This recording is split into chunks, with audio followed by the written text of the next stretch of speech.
And Vijay. Hey everyone, welcome to Authentic Hustle number 43. So excited to do this 43 weeks with you guys. Please meet Colin Harms joining us from Lethbridge, the amazing entrepreneur from Lethbridge, and the ever charming Kelly Kennedy, the Catalyst Cloud Business Development Podcast, and so many amazing things that Kelly keeps launching every month, I can tell. So welcome, meet the Hypervac visionary here. So yeah, so great to do this with you guys. Hold on. How about the software legend himself, Vijayan Swaminathan of Zadwell? Yeah. My goodness. So happy to do this episode 43. We're looking forward to a guest. Adam hopefully will be joining us today from Vancouver. Look forward to speaking with him too. So welcome to show number 43. What are we talking today, guys? My goodness, I don't know. What do you want to talk about today, Vijay? I didn't have a topic. Yeah, I don't know. Is it the time for Spinner or Colin if you have one? Yeah, I have a topic. I just have a for the moment that changed everything for you guys. Right. I was reading. I saw that as a headline, and I thought, you know what? If nobody else has a topic, I do. Yeah, I love that. So right, that's a great topic. So what's the moment that changed everything for you guys? There has to be. I call it in business the TSN turning point. Right? Yeah, it's kind of like the comeback. Or the beginning. Maybe not or the comeback, but literally the beginning. Yeah. Right? Yeah, for sure. Sure, I'll kick this story off. I love a good when it all started story. My gosh, yeah.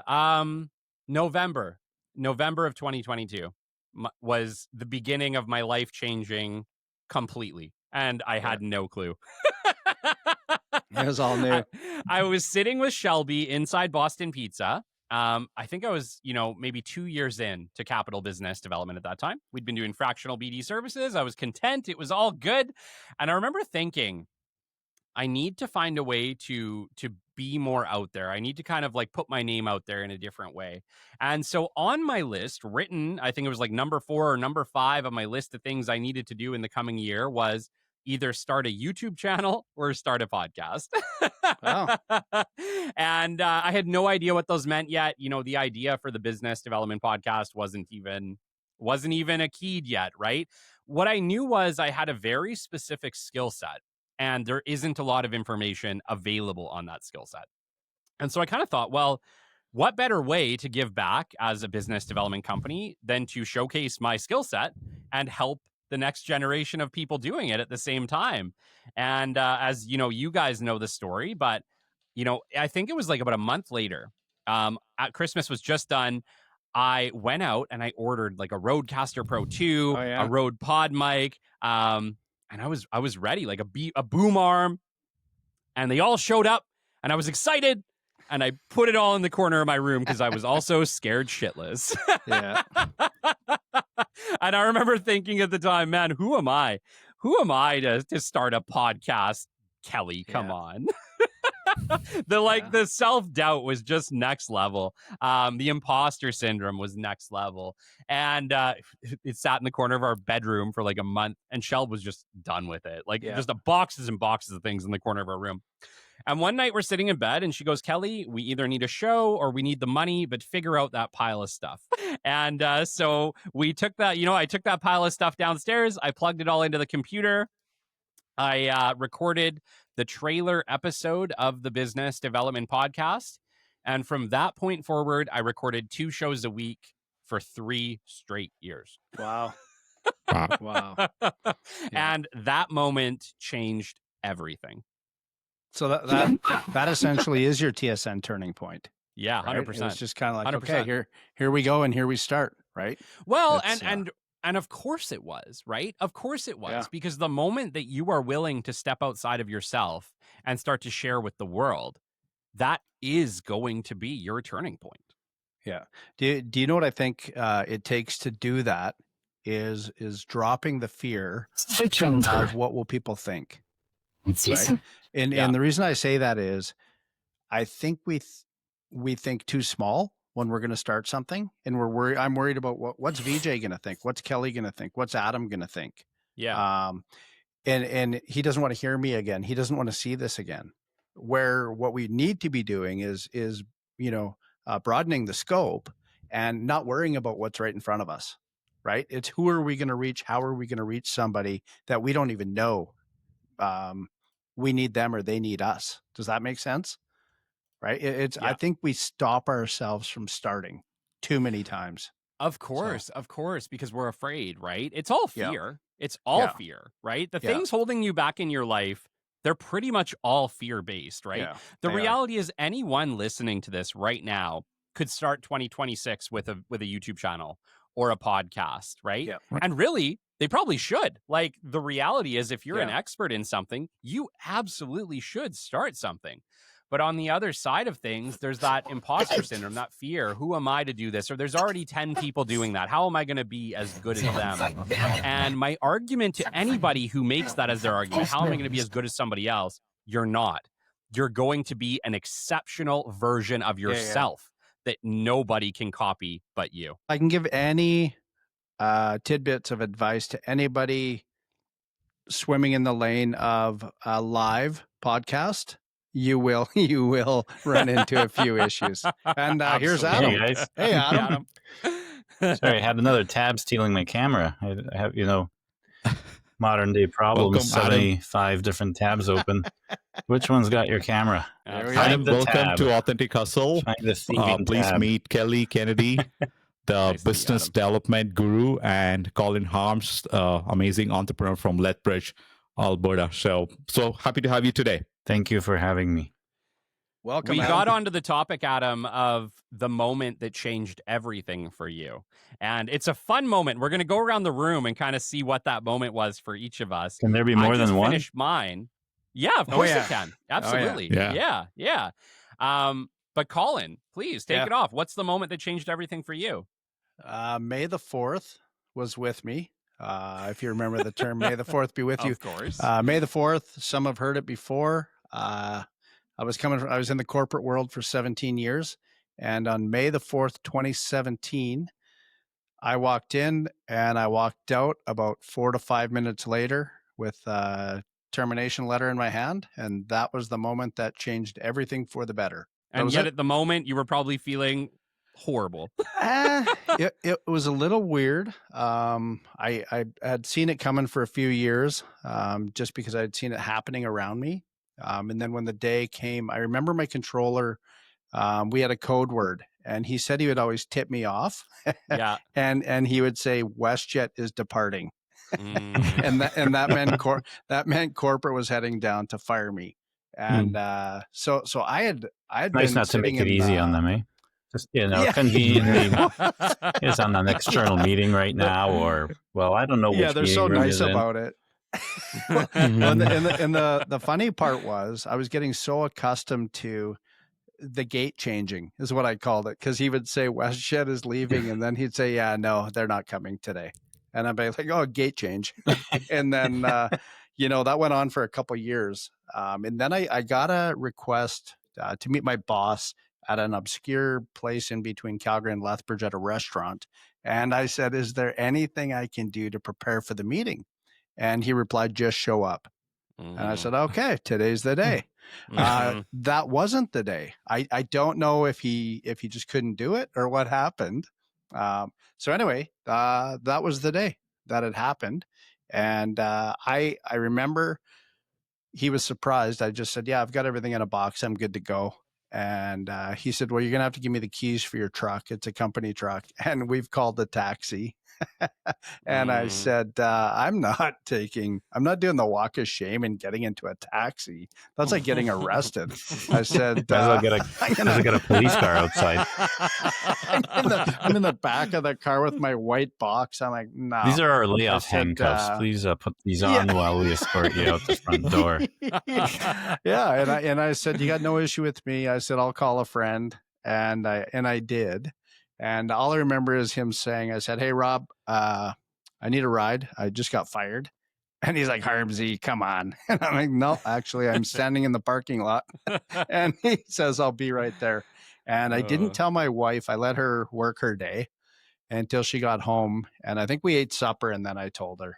And she was not the same as me. By that time I was in shorts and a tank top and enjoying life. That was my turning point for sure, in a good way. And I would not be where I am today had it not been for that day. So I took what could have been devastating for some. Not to say, I mean, we did go through a bunch of legal stuff and that type of thing over the next few years. But did you get a good severance at least? No, zero. What? Actually, How long were you there? Not $1. No, 17 years. You had they no actually severance. Zero. They called me. Did you talk to a lawyer? Yeah, went through 3 years of litigation. Oh, good for you. And the funny part was, but I got nothing. Wow. I got a call from the corporate lawyer who I dealt with for 17 years, and he said, "Hey, we made a mistake.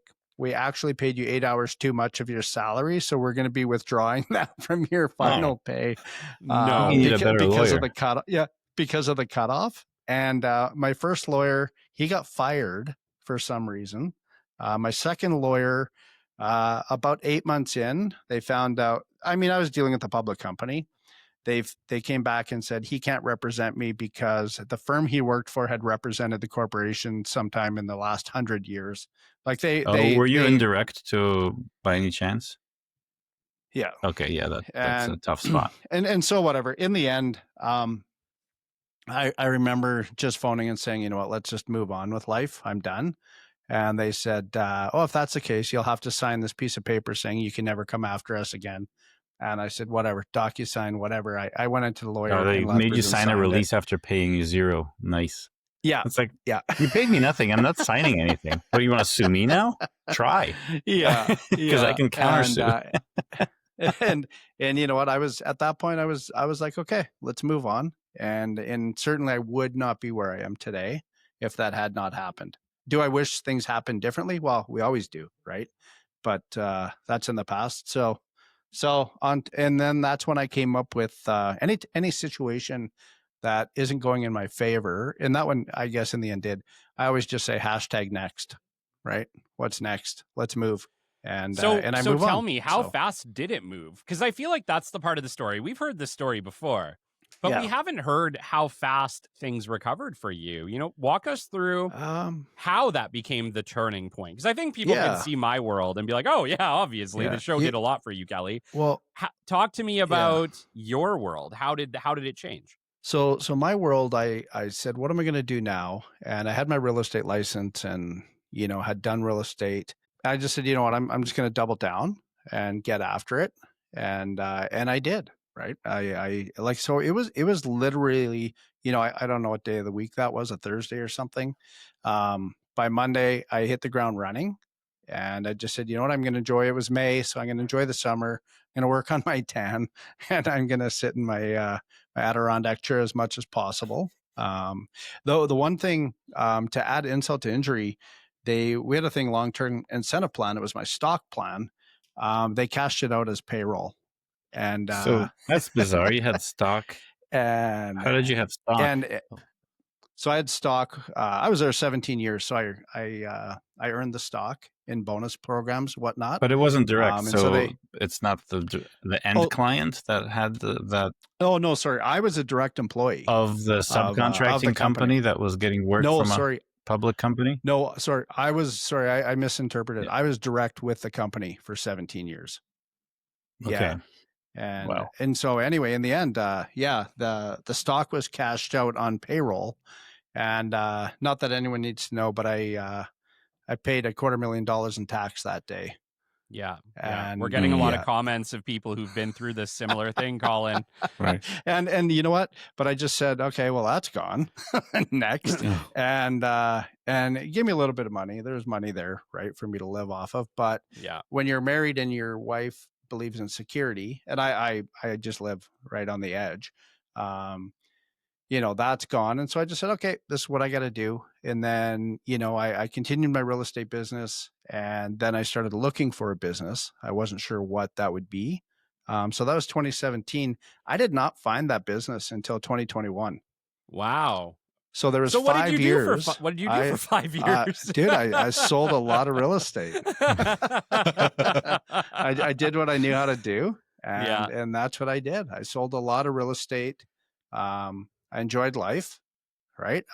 The interesting thing was adapting to not having a benefits plan, not having a bonus program, not having all of those things. So it was sink or swim, but my entrepreneurial spirit, full force, just let's get after it.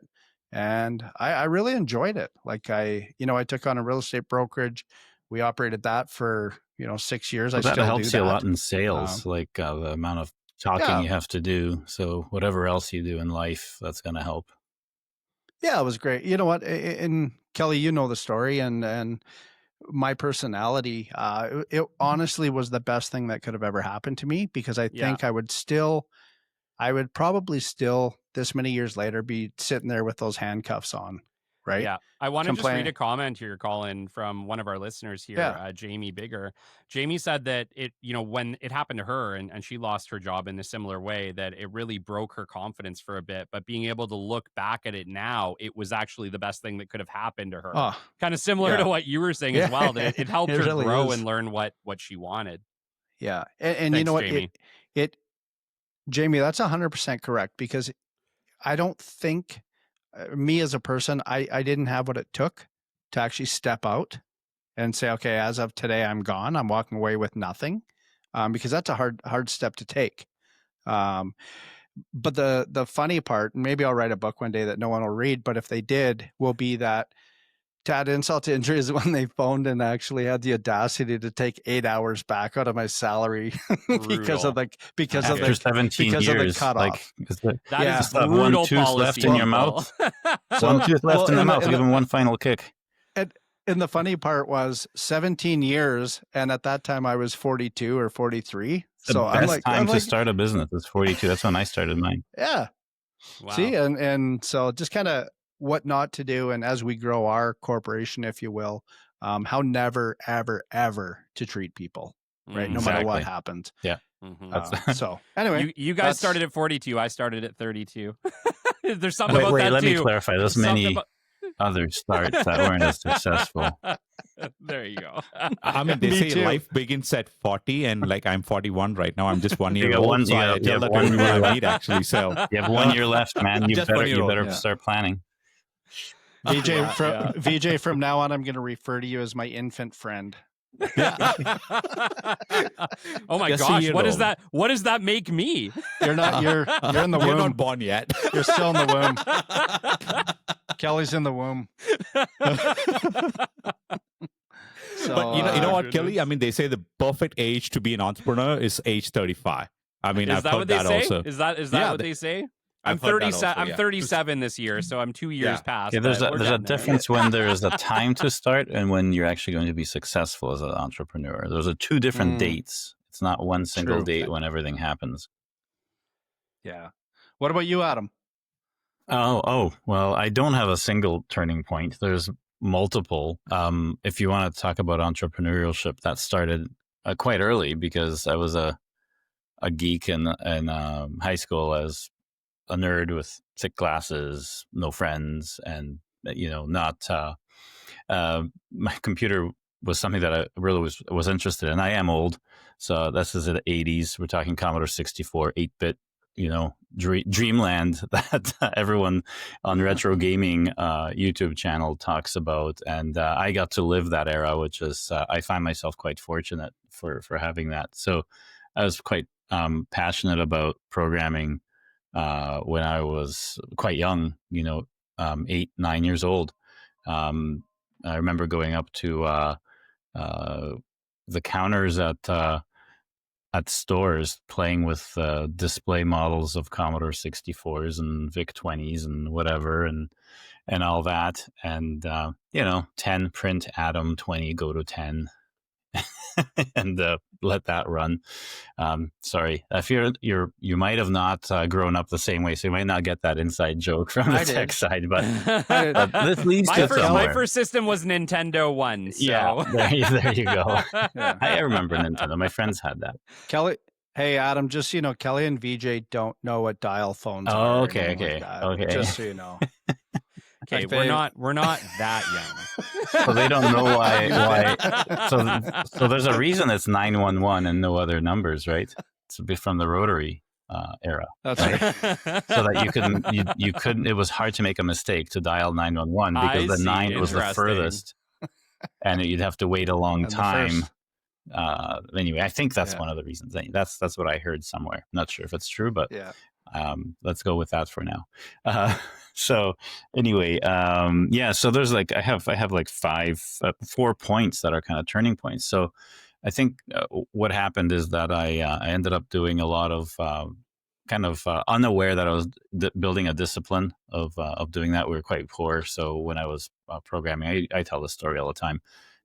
We couldn't afford a disk drive or anything to back up anything. So when I finished my program, I would be writing it on a piece of paper at the same time as the computer, because when you turned it off in the evening, it's gone. Have to go back the next day after school and retype everything and just add new things. So inadvertently, I was learning to type incredibly quickly because I was poor. And so by the time high school was coming to an end, I thought I was in trouble. A principal called me into the office and I'm like, oh man, what happened here? I was a pretty good kid, so this is really shocking to me to be called in the principal's office. I might have had one or two things on the disciplinary side in high school, but nothing major at all. I was, pretty much not a troublemaker, at least at that level. Online, as a hacker, sure, maybe. I was cracking C64 games and things like that, or attempting to anyway. And just to rewind a little bit, I learned assembly when I was 12 to write my own word processor so I could actually write stuff. So there's a lot of creativity that leads up to this. But in the last year of high school, my principal called me and I thought I was in trouble, but he said, I have a friend that's in government that needs to digitize his office, and he asked for the best computer person he knows, student in the school, and that was me. And so that's when I started my consulting business, was when I was something like 17. And Wow, so very even cool. before I got out of high school, it was kind of inadvertent, and the entrepreneurial kind of spirit of creating things for yourself was already seeded with, well, we can't afford a word processor. Okay, I'll write one myself. I'll be able to print stuff. And, I had the manuals to the printers, all the escape codes to send different things for whatever you wanted. I mean, it wasn't anything spectacular, but it was basically something that would, that a teacher would be able to see that they can read it. Everyone else was handwriting stuff. This is, again, late 80s, mid to late 80s. So it was kind of a differentiator. And so I continued with that. I mean, you couldn't make a lot as someone that's 17 consulting. I mean, there's not many people with home computers alone. And this person ended up being my mentor. And one of the things that he told me was, I was looking, oh wow, there's this really lucrative job for $40 an hour out in the city of Burnaby at the the municipal offices, desk job. You could work with computers, and he told me, don't ever take a job. What you've done right now is people aspire to have a business and to have that freedom.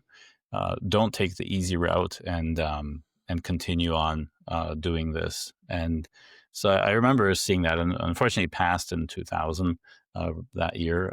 But during the 90s, he was kind of, I had a startup with for finance during the .com earlier days of .com, maybe later days, I forget. But it was options arbitrage system that I wrote, later refined it in C and C++ to make it incredibly quick. And that's something you actually needed to deploy at an exchange. But, there was enough of an idea there that I could actually take it to a company. But I needed to raise about 10 million to have the bank status, to have some sort of an ability to trade in anything, or to have access to some of that data. I forget what it was, but this mentor was able to bring me to that. So, that was one of the turning points, was that consulting in high school. That was like a shock. Okay, I've done all this, and I was actually inadvertently recognized for it, right? And so, but it's not like, oh, you're lucky or whatever. It was about being partially autistic growing up, and with even battling ADHD and all that, I was able to focus those things somehow, probably with the help of my parents, who took good care to, I didn't even know that I was autistic until much later, until my mom got cancer. So she recovered, but in those days she was kind of dumping all these ideas or these experiences from our lives to just kind of say, okay, this is all the stuff you need to know. If I don't make it, this is our whole history. So I'm like, oh, I didn't know. I was apparently, I was quite autistic, and that was something that allowed me to focus a lot of hours on something and not get distracted. At the same time, how does that work with ADHD, which I'm very easily distractible? So if you treat one, then the other one comes out, kind of thing. It's really interesting. I was talking with Brad Warren the other day, Vijay, and Brad Warren has kind of struggled off and on with ADHD quite badly. Right. But he said that ADHD is kind of interesting because on one hand, yes, it can actually pull you away from things and have a hard time. But on the other hand, you can actually get something called hyperfocus.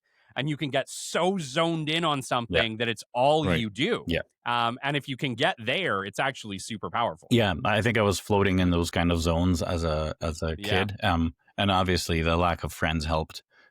So I had a handful of friends. I'm not saying I didn't have friends. I had good, close friends that, but very few. It's definitely not a popular kid. That sounds like every entrepreneur I know. Yeah. Anyway, yeah, it's weird. I mean, it sets you up for a weird kind of clumsy, social thing. But I did work at, you guys are in Alberta, so you remember A&B Sound. So I did work, in the computer department at A&B Sound, the original one in Vancouver on Seymour Street.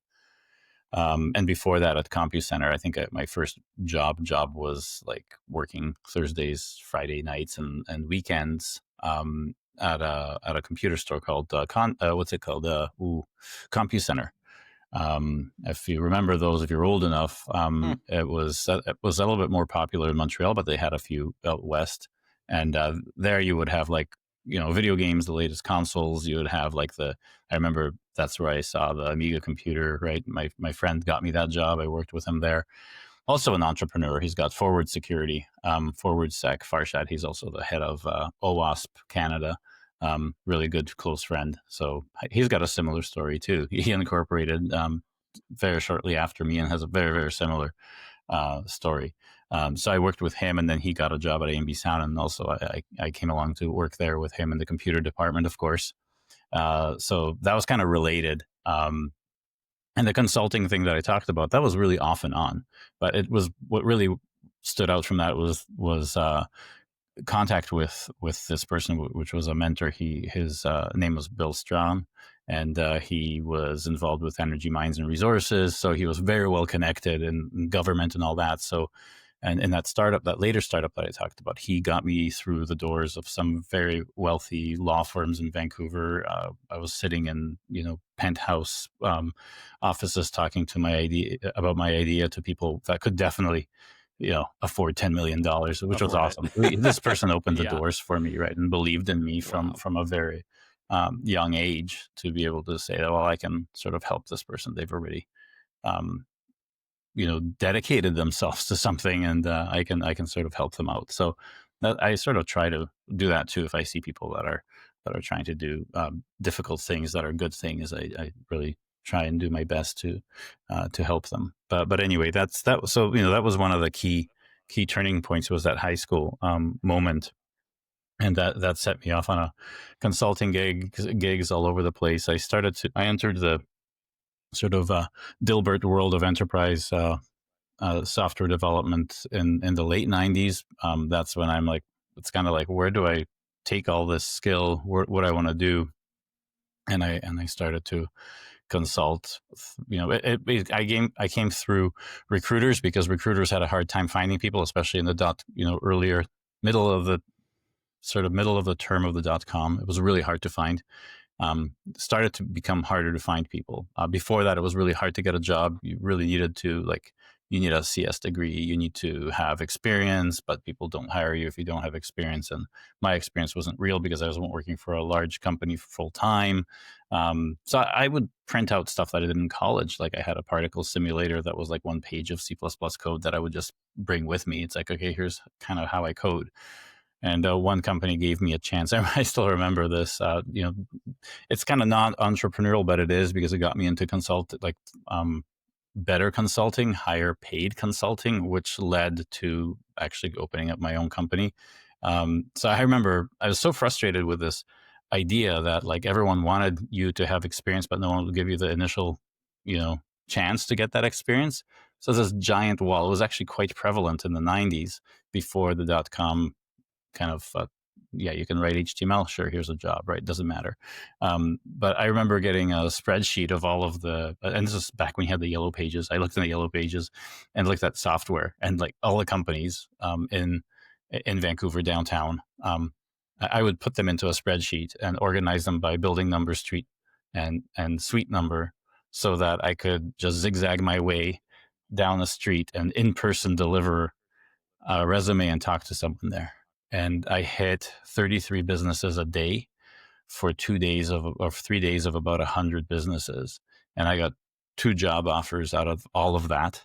One of them was, I'm not sure if I should have taken it. It was actually good. It was going to be C++, but the other one was the Dilbert job that paid incredibly well for that time and for my experience. And that's kind of like what got me through the door. And that was BC Telemobility, which was later bought by TELUS from Alberta.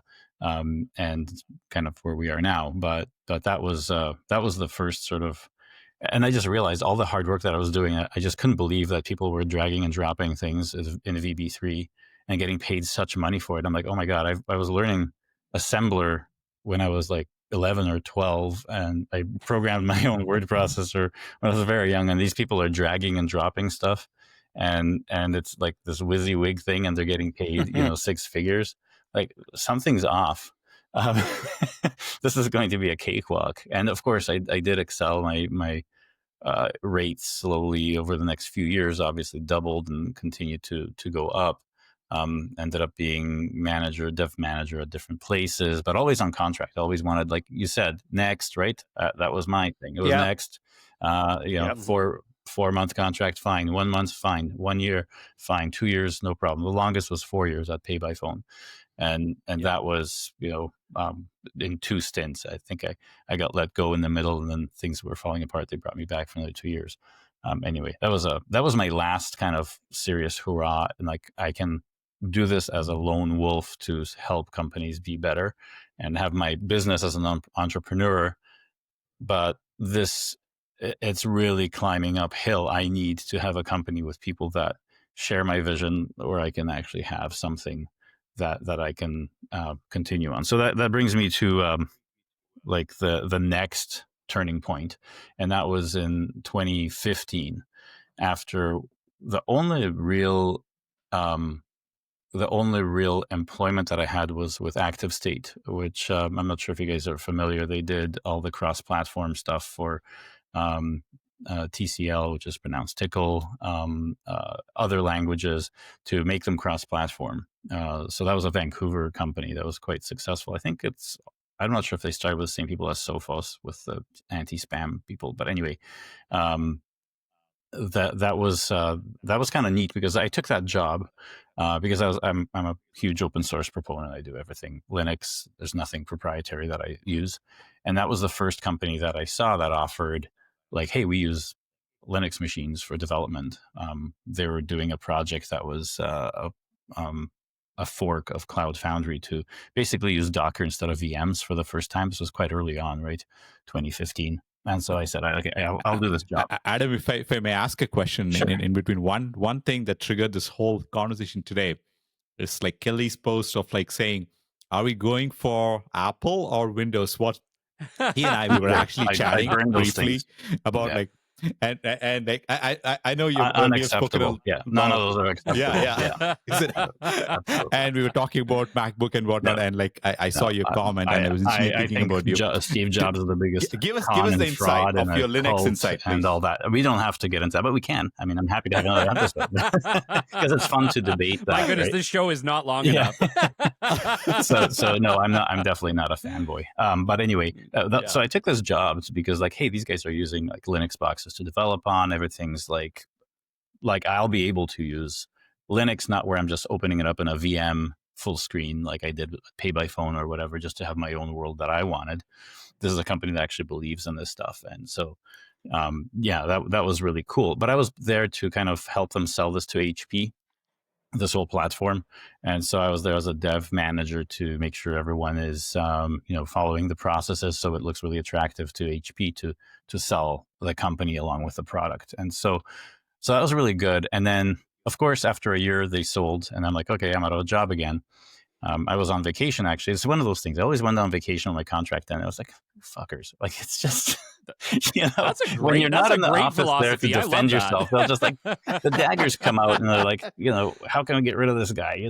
He's expensive, or, all that kind of stuff. So, anyway, but I mean, this wasn't the case. I mean, the sale happened, and so there was, the language business continued on with Active State, and that's still alive today. I'm not sure what they're doing with AI right now, but who knows? Anyway, at that point, okay, time to next, like you said, Colin, and sat down with a recruiter, and it's like, okay, we got this like CTO director job at this, I think it was Media of LA. They wanted someone higher up. And I went through a number of interviews. Meanwhile, I'm talking to the recruiter, and is like, well, my recruiting, usually for when I place someone like you, I get like 100K or 50K, or like, holy crap, you're making a lot of money for what? And like, I just started to see all the things that I was frustrated with in the industry. And I got really disillusioned with Agile and all those things. I started to do a lot more event sourcing around 2008. Just the way information systems are put together, the stuff behind me that you see is kind of that's another turning point that I want to get to. But I said, the things that I'm trying to teach, I'm never going to have success on my own. And I'm so frustrated with getting stabbed in the back, going from the next, that I don't want that anymore. If I'm so disillusioned that I will stop caring, I'm going to take the next. If this doesn't work and I can't bring the people to make a company that only does the way things I think should be done, then I'll pack it up. After a year, when I run out of money, I'll pack it up. I'll concede the loss, and I'll go back with a tail between my legs and behave well. Go into the corporate thing, be a manager, get that $250,000 a year, save up, retire, hopefully before 60, and just be done with it. Maybe focus on something else that I love, like trading and all that kind of stuff. So, but 10 years later, we had our 10-year anniversary, so it worked out. But I do remember that day being frustrated and saying, you know what, stuff this job, to the recruiter. And he's a really nice guy. That we're friends still, right? And he's actually 42 right now, so he's in the same situation. But we kept in touch, and he was always like wondering how things are, because I told him, it's like, well, this is what I'm going to do. I told him, you're one of the few recruiters. I don't like to have many recruiters to work for me. I had like a handful that I would work with, that I developed good relationships with, so they actually understood the tech that I was interested in and what the jobs meant. They weren't just buzzword bingo to get me in somewhere. Like we would be kind of talking to one another quite a bit about what's going to happen. So yeah, that was the day that was the most pivotal day, because I remember the next day after making that decision, it was like this obsession to work 16, 17-hour days. And it was like, okay, get the website done. Okay, website's done. Okay, do the incorporation. It's $350. Do the name application. Okay, that's another 50. That's another day. I was literally counting the hours, how quickly I could have things, but I wouldn't wait for anything. I would have like, okay, the website's up. I can have a blog post. I can ask these people that I know in this industry if they're going to be like advisors. Okay, and then who's the potential person that I can use to work with me and pay them maybe on part-time, but have some staff already. It was like within 48 hours. I kid you not, everything with one person doing all of that. So it was like this freedom, and it's like a starting gun at a race just went off, bang, and like you just go. It was that level of pent up, I guess, disappointment. All of the people that would stab you in the back, that would lie to your face, like over and over and over again. All the negative things. I didn't want any of those things. So one of the key things is that I wasn't going to employ any of the things that work at these companies. So we have no project managers. We have no Jira ticket systems. We have no ticketing system. We basically developed a way to build things with nothing, like in terms of management. It's a flat organization. I remember hearing about like GitHub and Valve, where it's just CEO and everyone else below them. You know, we still look at Valve today. I mean, Jesus, they're making 50 million per employee. Average pay is 1.5 mil per employee, right? It's insane. And they're destroying with us Steam stuff. They're destroying Microsoft, Apple, and all of these trillion-dollar giants and what they're offering in terms of gaming. It's crazy. So I know that you can do immense, great things with very little. And I knew that what we had was that we were disrupting how software is going to be built. And I think you're absolutely right. Sorry, I just want to pause you there, Adam. I think that is the future. People are going to be doing major, big things with very small teams. I think you nailed it. That is going to be the future of business. Yeah, I think people are, but people are talking about this like rhetoric, like, oh, automation is is taking away developer jobs. It's not really. Automation is changing what programming means and what programming language you're going to use. It's not going to look like today's programming languages. But I think the people that are going to be losing their jobs are the project managers, the management level. The managers are thinking right now, and maybe it's true for some, that they're going to not need a developer because they can tell AI what to do, but they don't have a fundamental. Any good use of abstraction requires a good knowledge of the layer below, and they don't have that. They've been passing stuff off as just instructions and delegating, but delegating without understanding is not going to help you. And this is a rude awakening that's going to happen, and it's nothing new with AI. This was happening at a very, very slow rate anyway, and it was too slow to be noticed within the reporting quarter for a company, probably. Now that's changed. That's no longer the case. So, hey, Adam, I have a question for you, if I can. So I love what you're saying. And I agree full-heartedly, your view on what's going to happen with AI and how it's integrated, that type of thing. What I see happening, or maybe I'd like to ask you, is where do you see, like, I'm a visionary type person, right? I can cast the vision, I can run with the vision, I can help people run with the vision. This is what I see happening, is that a visionary will be able to put or work with a team, right?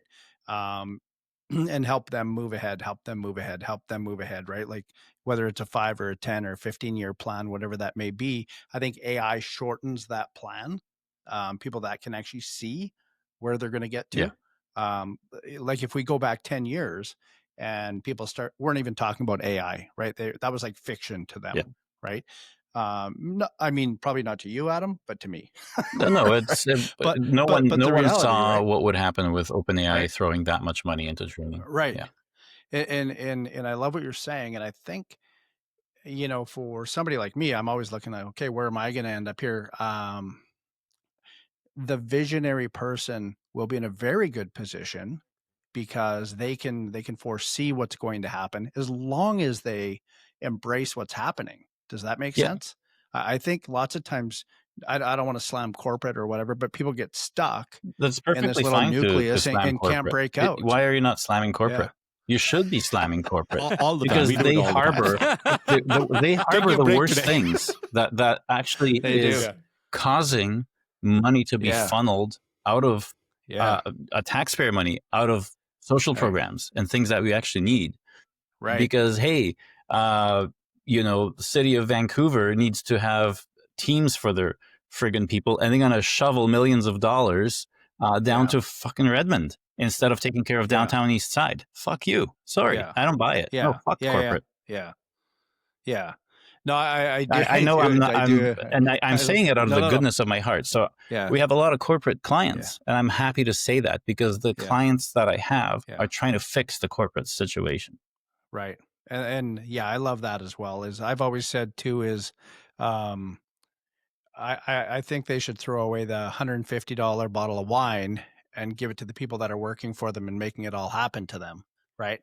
Or externally even, or flying in their own jet. If you're at a point and you own that jet, that's one thing. It's more subtle than that. Shareholders are paying for it. It's different. 100%. It's more subtle than that. It's having the balls to say that we don't need to continue to put things into Azure expenses. We can do hybrid. I mean, we have DHH already moving away from the cloud and saving $50 million a year just by having hybrid. He's saving $50 million a year because he dumped cloud services. For that $50 million a year, he can take $1 million of that and pay someone handsomely, maybe 3 people handsomely to look after something that they host, maybe at a data center, but it's theirs. It's not something that has to go to, AWS East or whatever Azure has. The problem is that there's clear solutions that people are saying. It's not about the bottle of wine.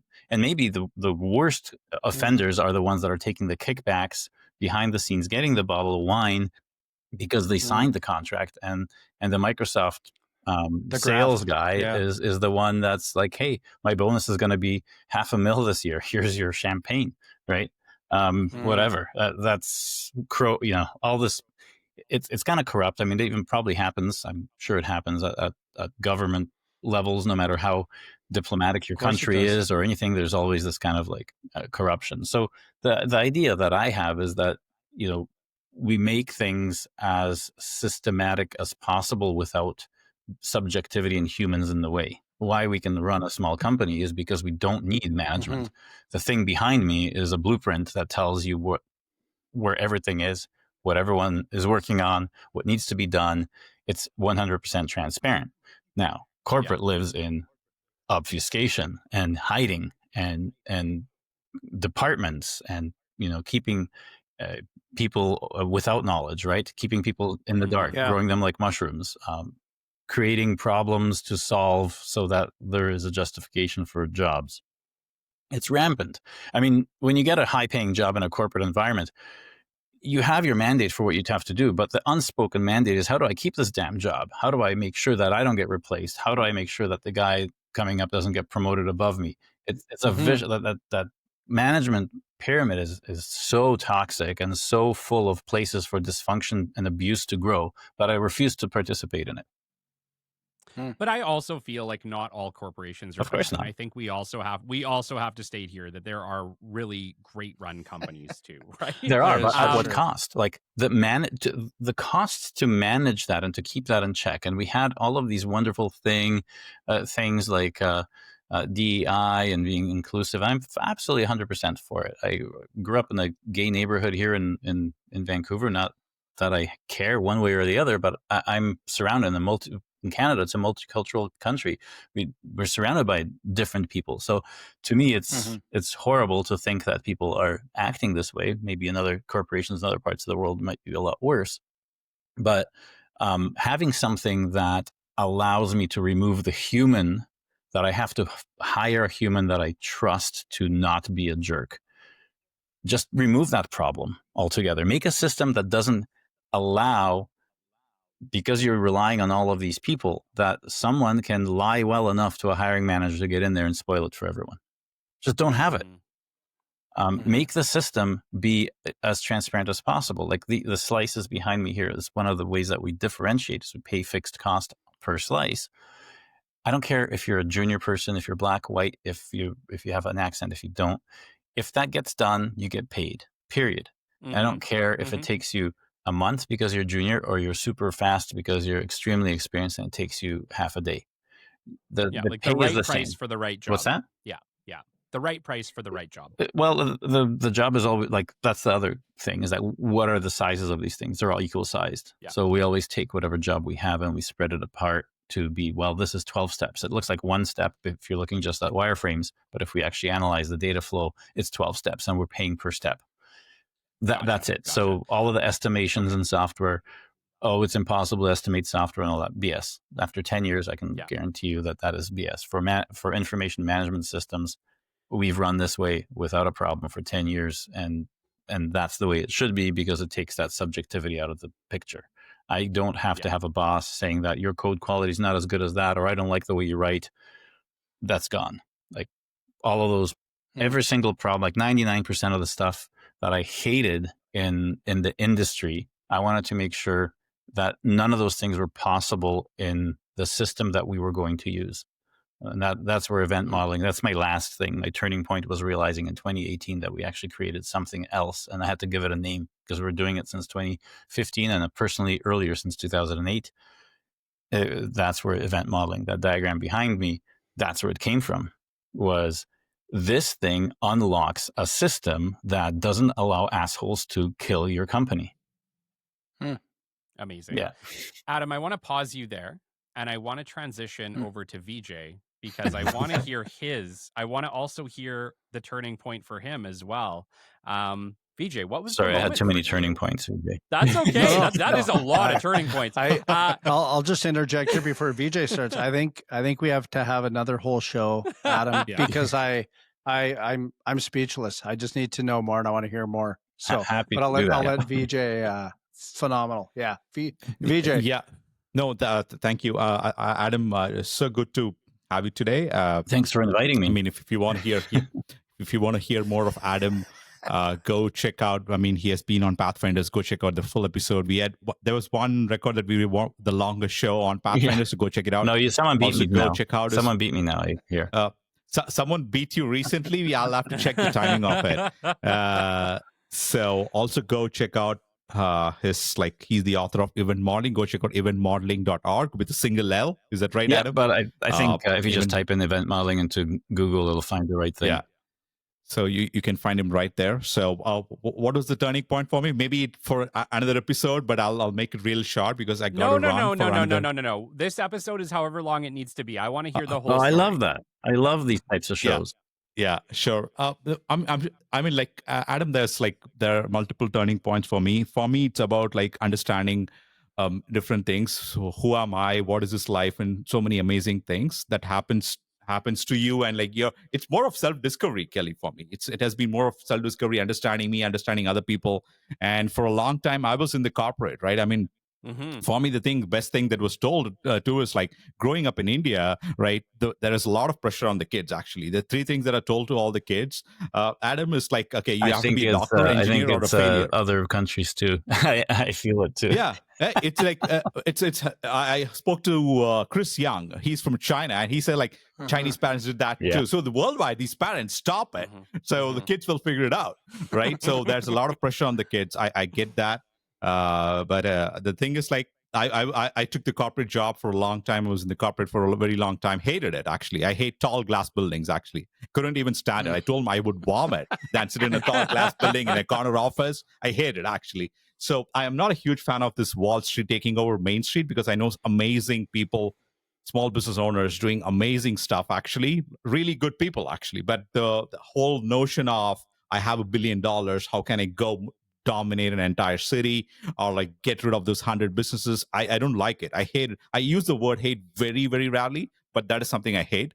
I'm not a huge fan of that. But the turning point for me is like, I think it was a few turning points when I initially got married, then initially when I become a dad. So when Ryan was born, the whole paradigm of like, it didn't hit me immediately, but after a couple months, actually, after an entire month of 30 days, I realized, okay, fine. Like, no, now I'm a dad. I'm a father. I have to think differently. I mean, the whole thinking pattern changed for me. I was in Bangalore. Me and my wife were talking, what are we going to do? So that's when I got an opportunity to go to the US for a job, which ended out to be a pathetic job. I'll talk about it in a different episode, but that's where we took the plunge and took the risk, and we knew nobody in the United States at the time. So I think I don't know, Kelly. It could be the fear. It could be a lot of different things. Definitely, fear does play a good part in your life, isn't it? because Of it course. kind of like makes you think in a different way, puts your thinking hat on, and it allows you to take wilder risks. Actually, I'm glad I took those risks. So otherwise, I wouldn't be here sitting and talking. You're with like you my guys. So, parents. They took the risk to come here from Poland, right? When they're in their 40s, and it was a big risk, and that's why we were poor. Couldn't find work. Yeah. So poverty did help, and fear did help, and I think anyone who's going through a lot, I think be courageous. There is a better side on the other side. You will see light at the end of the tunnel. So even though the times are difficult, so all it takes is courage and a little push to get you going. It was, for me, it was my father. He said, like, go check it out. What's going to happen? If you don't like it, just come back. That's what he said. So I'm so thankful for those words that Dad said. Like, you never know. The words are some of the most thanksless things that people can say. So those were the words that actually helped me get going at that point of time. So yeah, I can keep going for another 30, 40 minutes, but I got to run for another meeting in the next 4 minutes. But Okay. Adam, thank you so much for having me on the show. We would love to have you back on Authentic Hustle. I love your journey, man. So fascinating. Yeah, we didn't touch on any of Thank you the again. open source stuff because I think that's the future. I think there's. Yeah, talk about the Microsoft versus Apple. We have to take a dig on that one day. I don't really care. That's not the battle I care about. Got it. Well, you know what we'll do? We'll plan. I would love that if you fellas want to plan another podcast. I think we should and dive deep into this. This is ridiculously cool. And I was telling Kelly this morning, I'm listening to an audiobook. It's the Everything Store, Jeff Bezos and the Age of Amazon. It's a little bit older. Somebody recommended it to me, and it's blowing my mind. I'll finish with this, and then whoever wants to wrap up is. It really instilled in me that we can fail, and it's not a bad thing. I know we can, but when I look at somebody like Amazon and how many things they've thrown at the wall and they just don't stick, yet the rest of the world doesn't see that, right? You just see this behemoth of an e-commerce, or they're not even, they're a software company is what they are, right? They just sell things that they don't own. Anyway, but I want to get into it deeper, and I'd be happy to come on anytime and just listen. I just want to listen. And Vijay, you opened. Why don't you say sayonara? Hey, thank you, everybody. Thanks for tuning in. And today we are joined by amazing people. Adam, thanks for joining us from Vancouver. Thank you so much. Always a pleasure. Would love to have you back. Great to Kelly, meet you, Adam. Colin. Nice to meet you guys. Thanks so much. Signing on. It was fun. Cheers, fellas.